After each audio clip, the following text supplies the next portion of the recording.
One, two, one, two.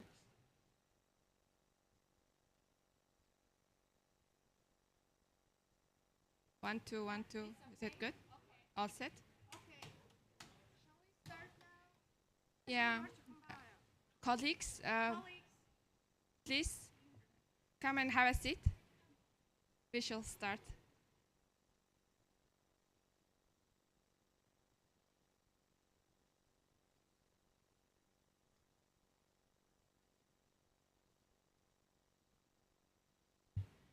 Ladies and gentlemen, distinguished guests and colleagues, good morning. Thank you very much for accepting our invitation and attending our humble event organized by Ministry of Environment and Climate Change of Mongolia. My name is Chulunghu Batar. I'm a climate change advisor to the Ministry of Environment and Climate Change. And before I start, I would like to share 2 points about Mongolia. What we're proud of is our nomadic culture, our nature-dependent lifestyle. That's something all Mongolians proud of. I think we all agree. Also, Mongolia is known for its vast land and its unique biodiversity, which is not only significant to Mongolia, but also have a global significance because of our transitional ecosystems of Siberian taiga and Gobi Desert and Central Asian steppe.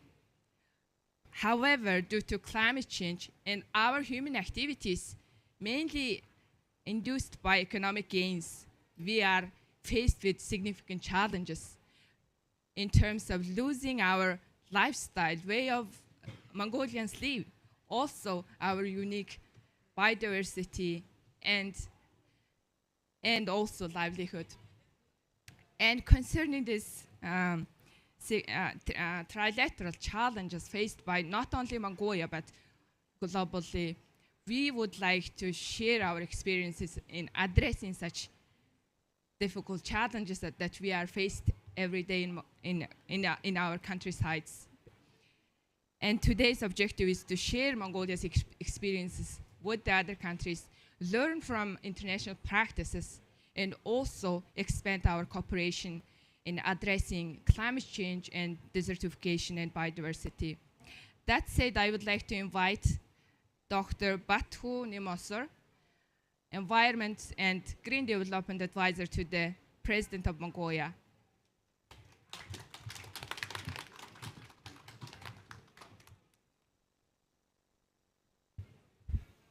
Very good morning, everyone, and thank you for accepting our invitation, which we are organizing with the Ministry of the Environment and Climate Change of Mongolia. It's my great honor to be here as a part of and giving some opening remark on the behalf of the Office of the President of Mongolia. The side event which we saying here in the harnessing synergies between the climate change, biodiversity, and also desertification. As we are all aware that these two triple issues are the most common issue for all those countries, specifically for Mongolia.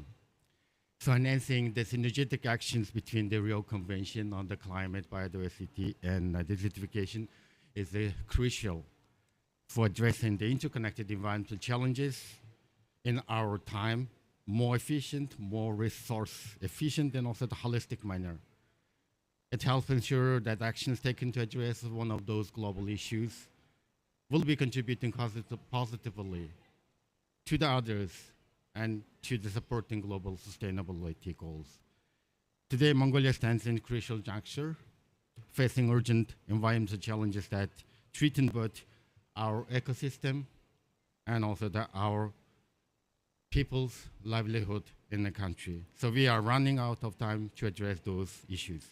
Impact of climate change, biodiversity loss, and desertification are intensifying, demanding immediate, integrated, and scalable solutions.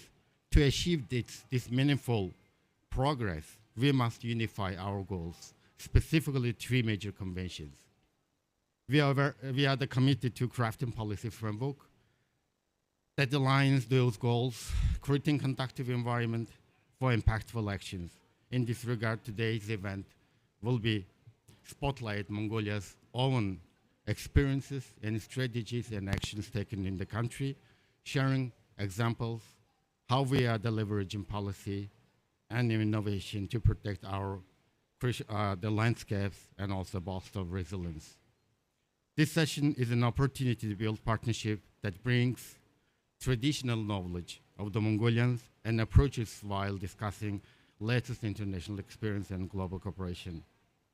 Together, by aligning our actions under the unified policy framework, we can secure resilient, green future for Mongolia and serve as an example for others facing similar challenges which are related to challenges. Once again, thank you for joining us in the virtual dialogue. Today's discussion are not theoretical issues. They are the call actions to build sustainable future for our country and for the whole world. Thank you for joining us. Thank you.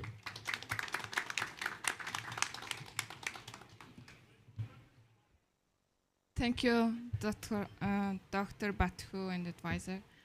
And next, I would like to invite Dr. Dagwadorj Demdeng. He is a esteemed scientist of Mongolia. He was a lead of climate negotiation in the beginning of, from the start until today. And his role in climate adaptation is significant in terms of Mongolian policy development. And I would like to invite Dr. Dagwadorj to give keynote presentation on Mongolia's trilateral environmental challenges. Thank you.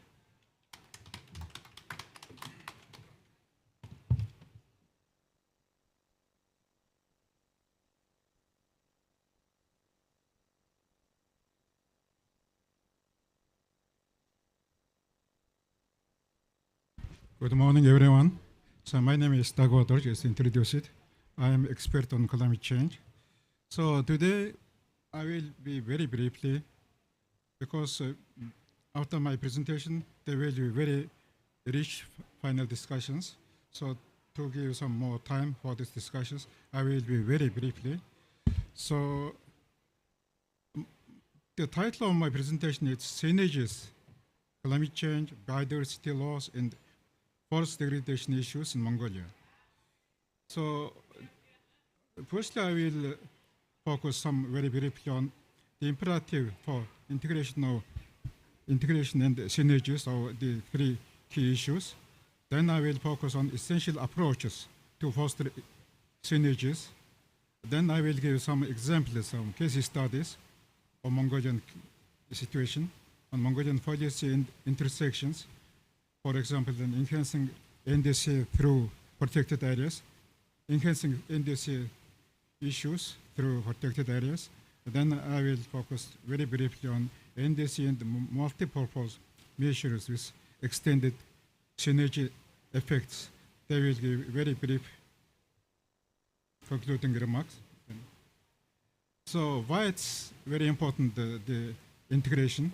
So as we already know, the presidents of the UNCCD COP15, the president of UNCCD COP15, and the president of UNFCCC COP28 made joint statement. This joint statement called upon parties to three Rio Conventions to collectively work to advance the intervened objectives of the Rio Conventions in accordance with respective mandates of each convention to ensure a sustainable future for humanity and the planet. Also, as you know, some environmental assembly made a resolution. So the resolution encouraged member states to enhance synergies, contributing to the effective implementation of national environmental policies and actions, delivering global environmental benefits, contributing to the achievements of 2030 Agenda for Sustainable Development, and considering the best available science, indigenous knowledge, traditional knowledge, and local knowledge issues. This is the background of these synergies. So now I would like to give very short why it's important of this integration. So as you know, we have very strong land degradation because of human activities. So because of this land degradation and some environmental challenges, we have reduced biodiversity and ecosystem services. Also, we have a lot of biodiversity losses, also loss of habitat and change in species abundance. Also, climate change in Mongolia we have very challenging and very rapid changes. So because of these challenges, we have some reduced mitigation and adaptive capacities. So the benefits of this integration, it streamlines policy implementation and resource allocation. Also, it increases natural-based solution impact on mitigation and adaptation and ecosystem health. Also, it strengthens cross-sectoral collaboration and avoids duplication of efforts. So essential approaches to foster synergies.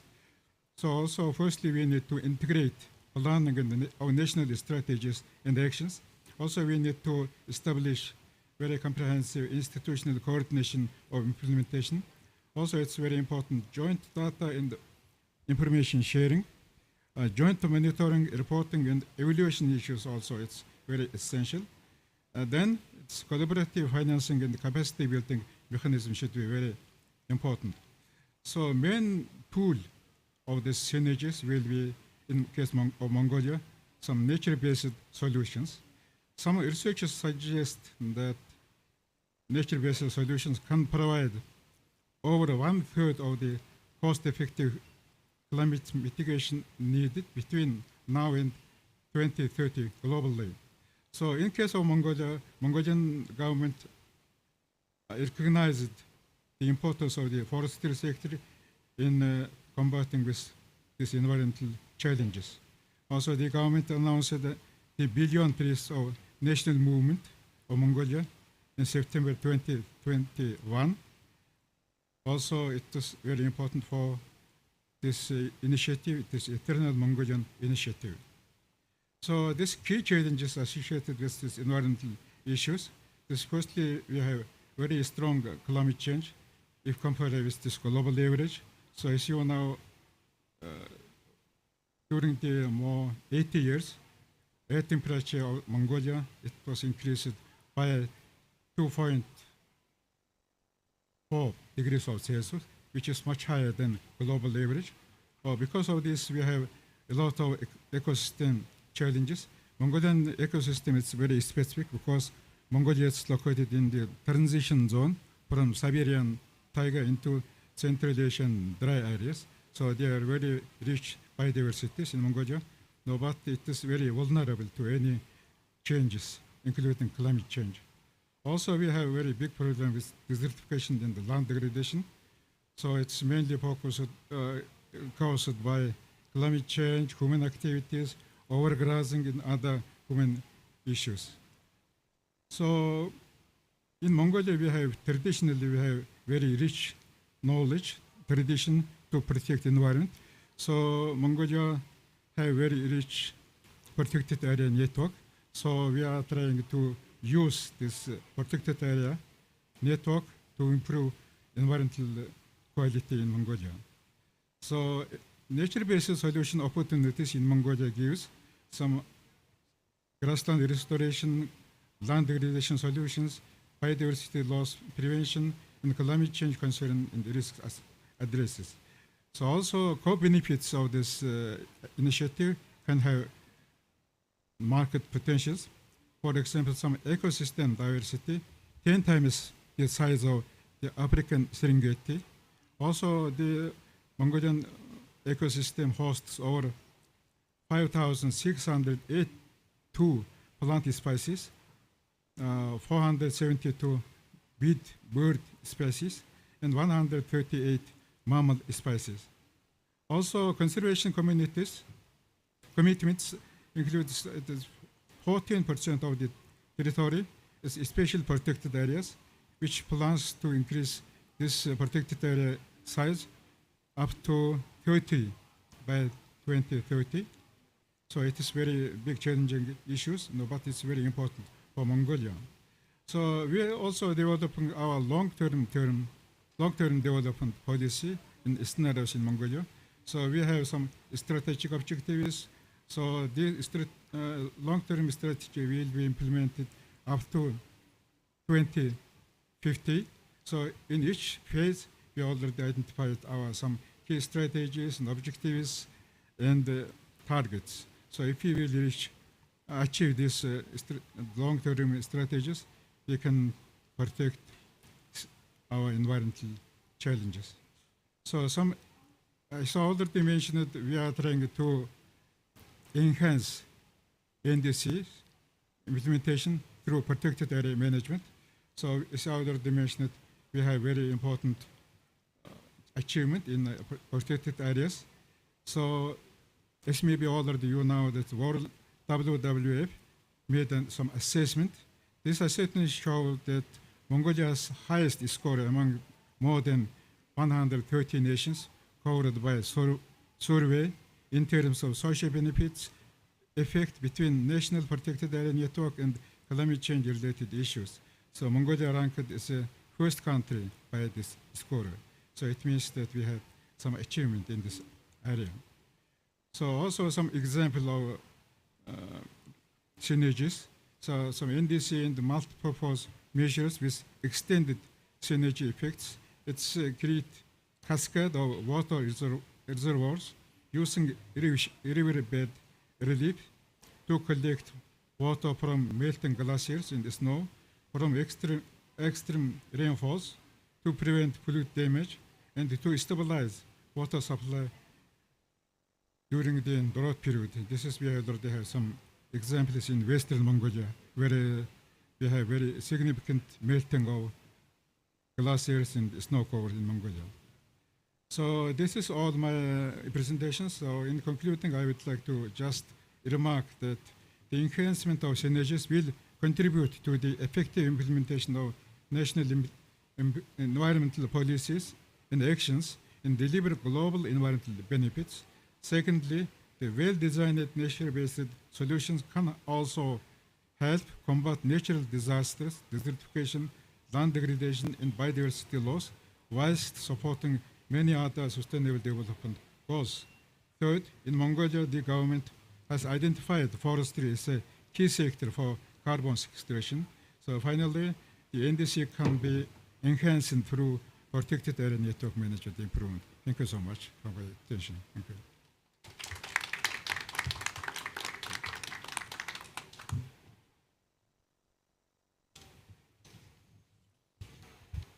Thank you. Thank you very much, Dr. Dagwadarch, for the presentation. So with that, I would like to invite the panelists. So firstly, let me introduce the moderator of the session. Let me invite Ms. Narangarwo Altangerel. She is a senior analyst on international cooperation on climate change, and she is one of our very talented young professionals. So have a seat. So who will be moderating today's panel. Next, I would like to invite Dr. Bachargal Zamba, who was a minister, former Minister of Environment during the time that 3 COPs established. Yeah, he is an esteemed scientist of Mongolia, and his contribution is significant to Mongolia's climate change policy as well. So thank you very much for joining us today. Next, let me introduce, one second, if I pronounce your name wrong, please apologize. Mr. Gonzalo Monaz. Thank you so much for accepting our invitation.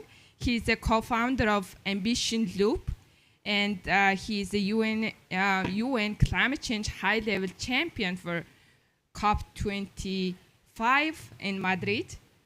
Correct. Yeah, Gonzalo is currently working with collaborating with the current presidency of UNCCD, and he recently founded the NGO Ambition Loop. So he will share more about this. So thank you for accepting our invitation. Next, Dr. Sandeep Singupta. He is a global climate change lead at the International Union for Conservation of Nature, IUCN. So he has extensive knowledge of biodiversity and climate integration. And next, I would like to invite Ms. Sieda Hadika Jamshed, a country facilitator for the NDC partnership.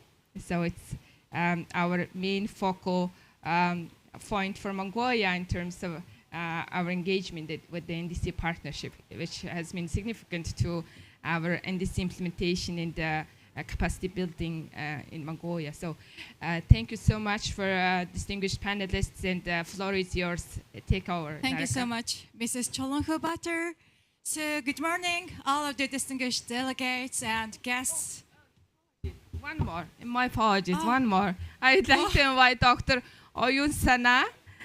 Yeah, Oyun Sana Bimsurin, who is the General Director of the Forest Agency of Mongolia.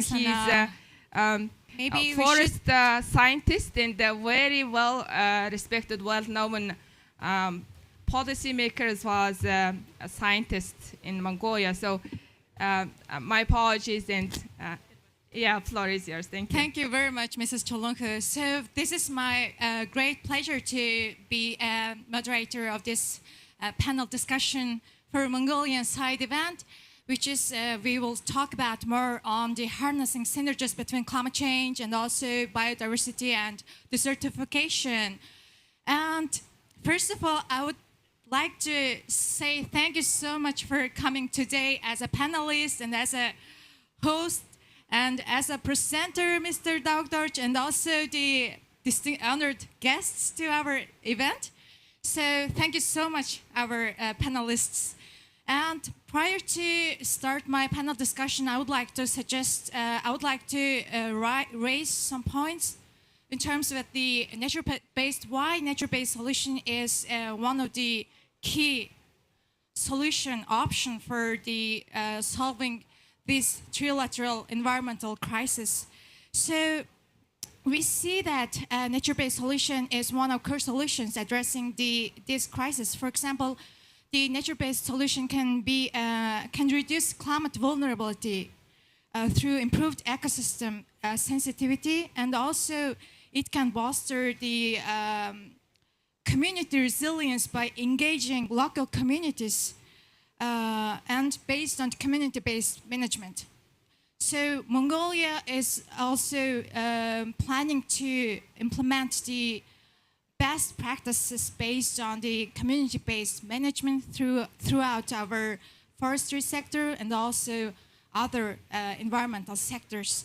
So first, our panel discussion will point out 3 main points. So first of all, we will talk about the Mongolian perspectives on integrating climate adaptation and land management. So in terms with this issue, I would like to ask from Mr. Dr. Zamba Bachirol about what innovative approaches are being considered or implemented to integrate adaptation within Mongolia's land management systems. What do you think? Good morning, everyone. And I'm very surprised to see so many familiar faces and so many young people.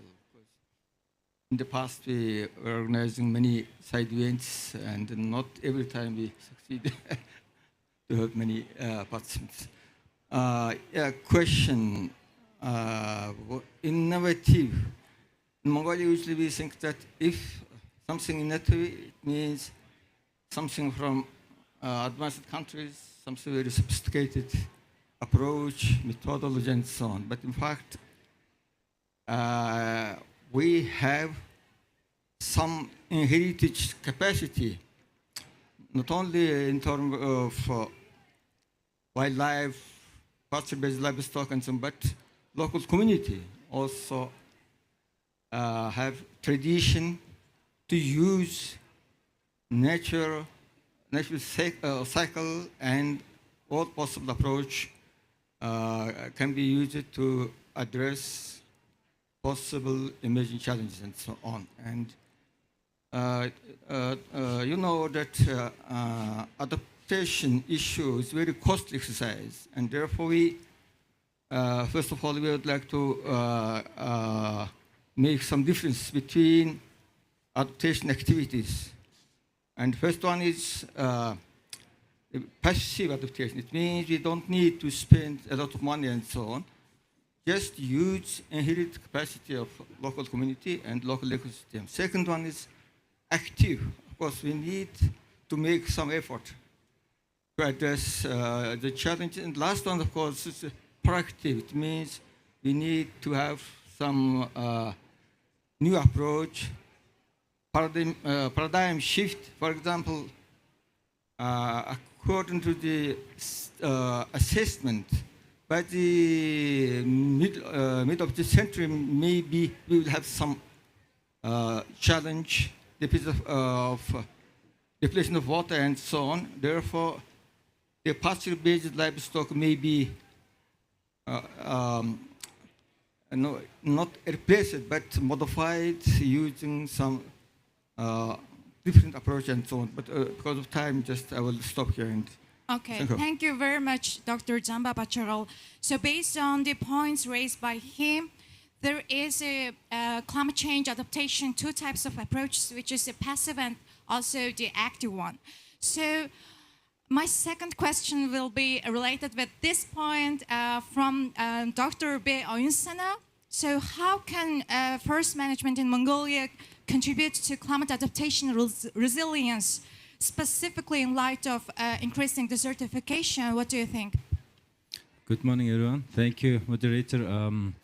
Mongolian forest has a special the character that it's in between the Central Asian, the highlands, and also the really in the southern edge of the Siberian forest, and this is also growing on the continental climate.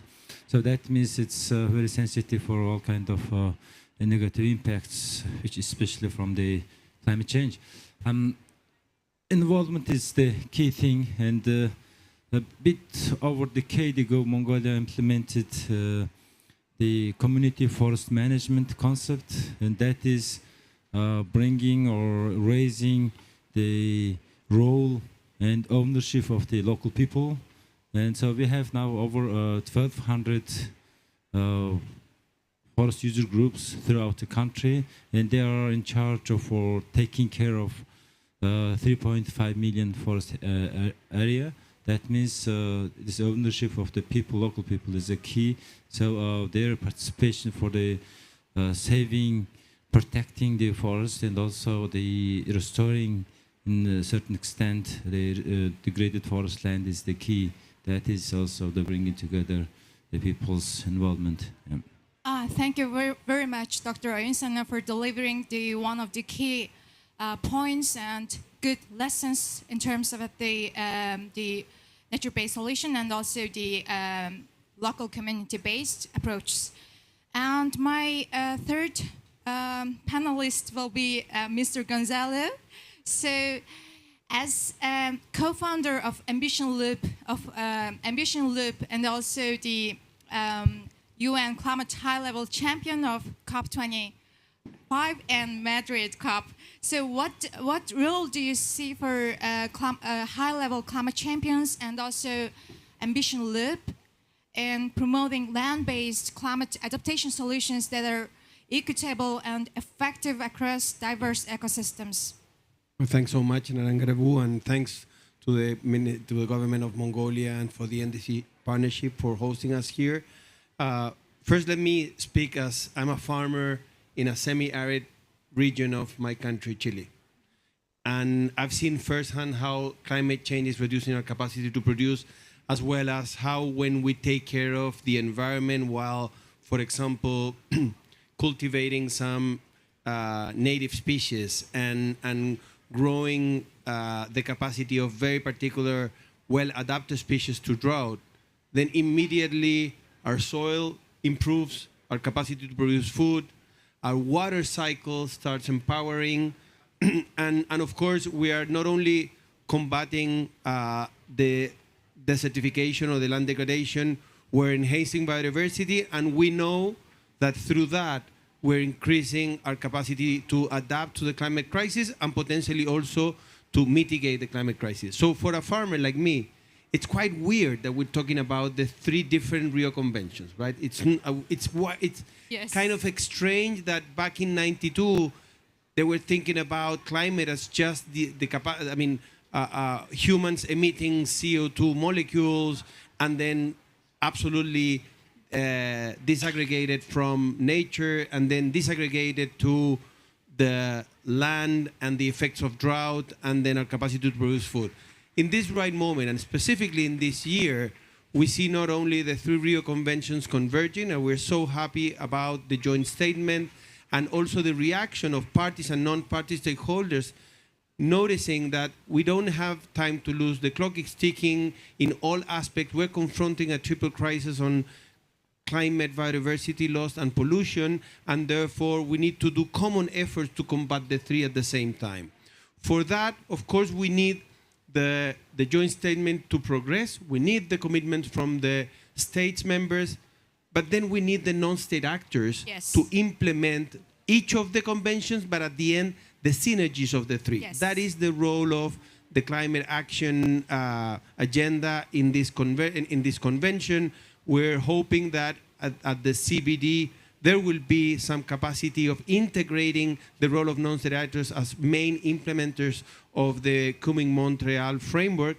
But then for the CD at Ambition Loop, and totally connected to the climate champions. So the team that is dedicated to the CCD is also working inside the climate champions team. Yes. So there is already a synergy being deployed there, and we are as Ambition Loop designing the Riyadh Action Agenda. So we hope that at the end of this year, there will be on one side the climate nature coordination platform combining those 2, and at the same time the Riyadh Action Agenda combining climate and desertification that will allow us to move on to 2025 with a much stronger capacity of each non-state actors, not to say on Monday, I'm working on water for climate. On Tuesday, I'm working on water for biodiversity. On Thursday, I'm working on water for desertification. It's just one agenda. In that case, is water. So we hope that in 2025, it will be much more clear that all of these agendas will converge and will use all of the synergies through the action of in this case, the climate action agenda as an example of a way to align all non-state actors towards the environment. Thank you so much, Gonzalo. And I'm so happy to see that the climate and desertification platform is planning to be established for the UNCCD's COP60, right? 16, yes. So I was so surprised with the one platform you mentioned before, that the climate and nature platform, right? Climate nature coordination platform. So I was so surprised, and I was so happy to see that there is already platform established under the connecting and collaborating biodiversity and also the climate change issues. And Mongolia would be happy to join both the platforms in the future. We hope you will lead it, Yeah. not only join. Yeah. And so my second point for the panel discussion will be, we're going to discuss about the scaling up nature-based solutions. So I would like to ask from Dr. Sandeep Sengupta, and thank you very much for coming for Mongolia site event and accepting our invitation. And my question would be, IUCN promotes nature-based solutions globally, and what key considerations should countries like Mongolia keep in mind when scaling up the nature-based solutions? What do you think? And could you share any standout cases or best practices from IUCN's policy works? All right. First of all, thank you very much for inviting IUCN to be part of this important topic here today. Very happy to be here also because Mongolia is a very valued state member of IUCN. We really appreciate, all the work that Mongolia has done in this space. In relation to your question, nature-based solutions is something that IUCN was very proud to, in a sense, initiate and develop and conceptualize way back. For the last 10 years, 15 years, we've been working on this topic. We came out with the first global definition of nature-based solutions that our members adopted at the World Conservation Congress in Hawaii. This was back in 2016. And of course, in 2022, the IUCN definition was then modified slightly and became the UNIA definition on nature-based solutions, which we are very happy to have a multilaterally agreed definition around. In terms of your question, in terms of what can be done to ensure that what countries are doing are good nature-based solutions, one of the practical tools that IUCN has also developed is the IUCN Global Standard for Nature-Based Solutions, which again we finalized in 2020 and which was endorsed by our members at the IUCN Congress in Marseille in 2021. Now that standard has 8 specific criteria and 28 associated indicators. So for example, the first criteria is nature-based solutions must be designed in a way to address global societal challenges. It can be climate change, it can be food or water insecurity, it can be desertification, but that's an important point to bear in mind. Second, for example, it should be designed at scale.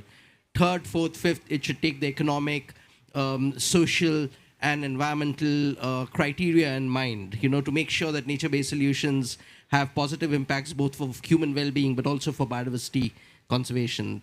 The 6 criteria that trade-offs should be managed across all of these 3 different conditions. Nature-based solutions should be managed adaptively. And perhaps most importantly, the 8th criterion, it's to make sure that you have positive regulatory frameworks in place within the national level and also internationally in national policy frameworks to make sure that these are taken into account. So the NDCs are a great example of that, and we are really encouraging countries, bearing in mind that all parties to the Paris Agreement are required to submit new NDCs by February 2025 to make sure that they integrate nature-based solutions strongly within them. Thank you. Oh, great. Glad to hear that from the IUCN's good types of works done in the past. And my next question is from my friend, Mrs. Hadika Jamshid from the NDC Partnership. So what unique opportunities in your work with the NDC Partnership, and what key lessons have emerged on how to integrate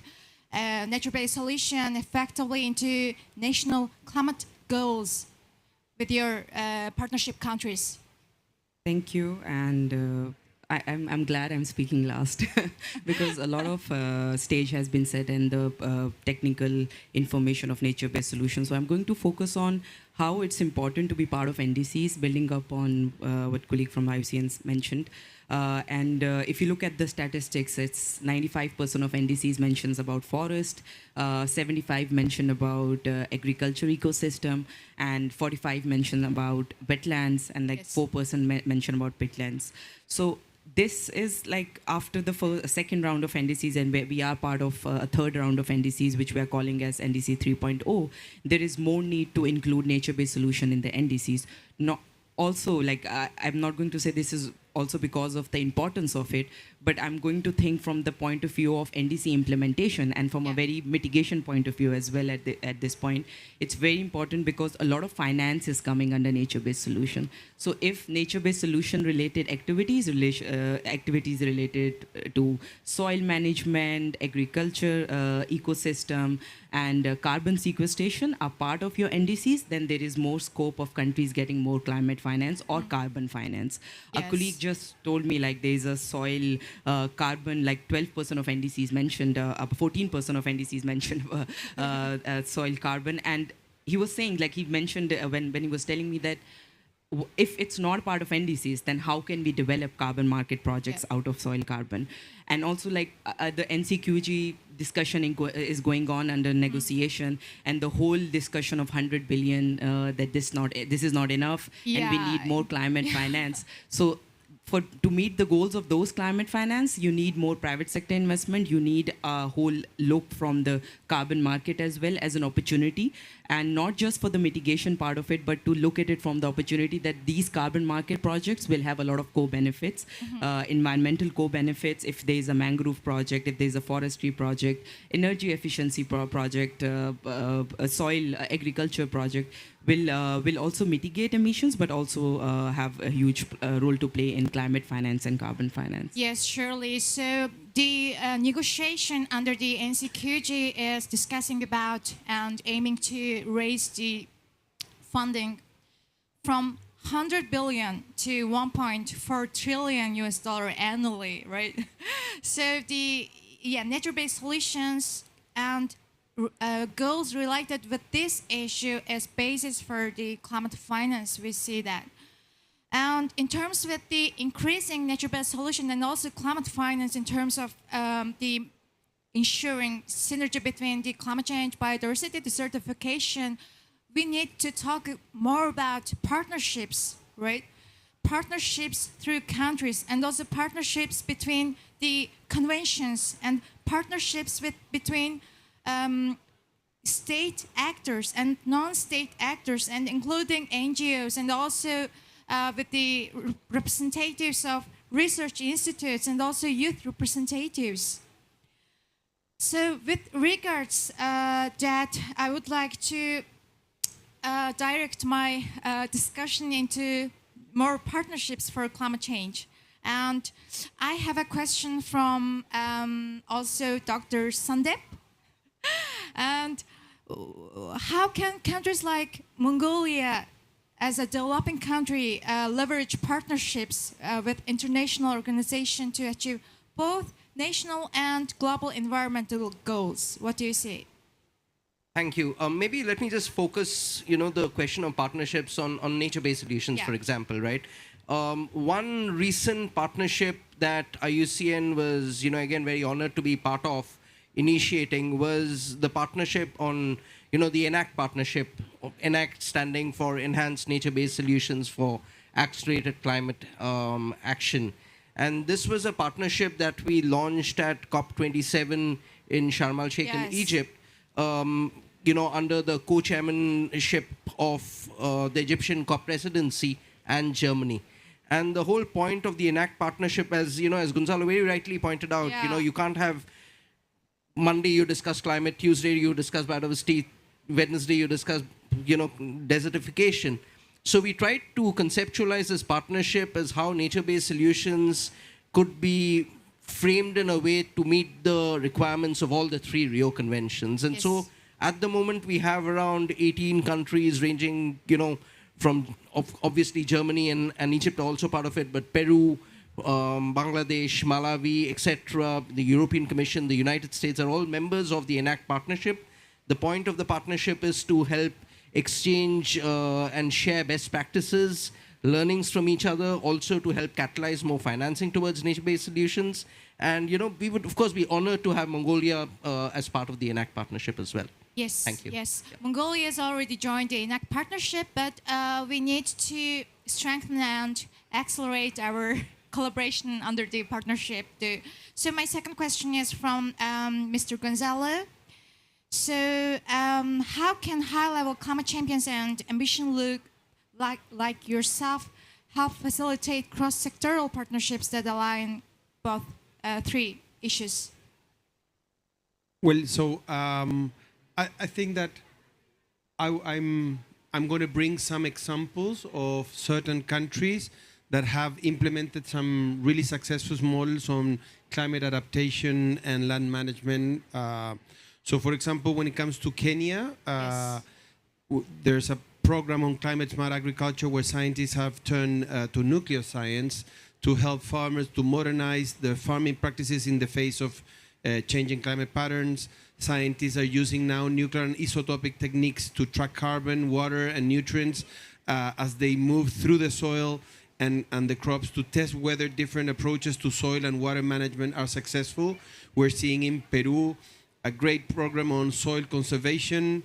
They're focusing on the conservation of biodiversity in the Andes, where farmers have adapted to climate change by implementing the terrace systems that have used the pre-Hispanic times and which today improve water retention and prevent erosion. In Norway, in the Arctic area, indigenous Sami communities are working together to sustainably manage the tundra for reindeer herding, which involves land management practices to prevent overexploitation of natural resources. And therefore, there's a strong collaboration between local communities and national and international institutions as a remarkable practice. And in Israel, there's a circular water model And thanks to this system, Israel went from scarcity of this absolutely vital element to abundance. The circular approach to water of this country is characterized by 4 steps: desalinization of seawater, desalinated water for urban needs, wastewater treatment, and water-based agriculture practices. So we see how different countries are taking concrete approaches that will help not only improve their skills and resilience towards let's say the triple crisis, but also improving their biodiversity, their food productivity, definitely tackling climate crisis through both mitigation and adaptation, and increasing the biodiversity, while at the same time working with local communities and many times also indigenous communities and practices. Oh, that's really good to sharing and hearing your perspectives and good experiences on that issue. So other developing countries would be happy to learn from this example. And how about Mongolians' experience on the partnership? What do you think, Mr. Ayunsana?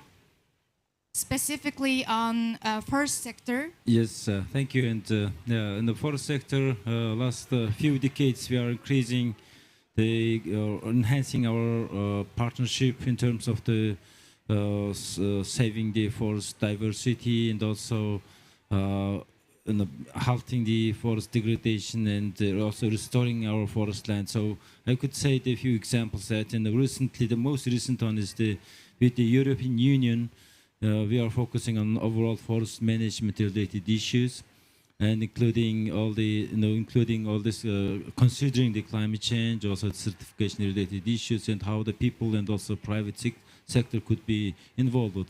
And so it's in the beginning stage, and we have several projects and started or kicking off this time. And also we have a long-term cooperation with the Republic of Korea in terms of the forest restoration, and specifically focusing on the desertification, also enhancing the people's livelihood in the countryside.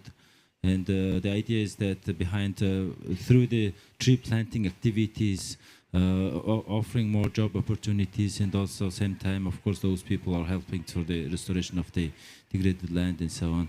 And also the Asian Forest Cooperation Organization, which are Mongolia is member of this organization, and then we also now have 15 or 16 member countries, and also very much working together with the AFOCO, Mongolia, or the member countries, and same time also international the organizations, and there are like bilateral and trilateral way of there are many initiatives are coming the last and this year, and also coming years too.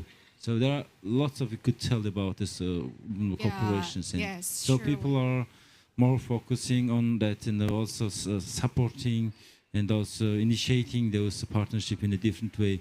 The main consideration would be where is the private sector or overall different stakeholders, including local people and the private sector, international organizations, and government and NGOs. All we could do things all together. Not the single organization can do these things, because it's quite a challenging issue.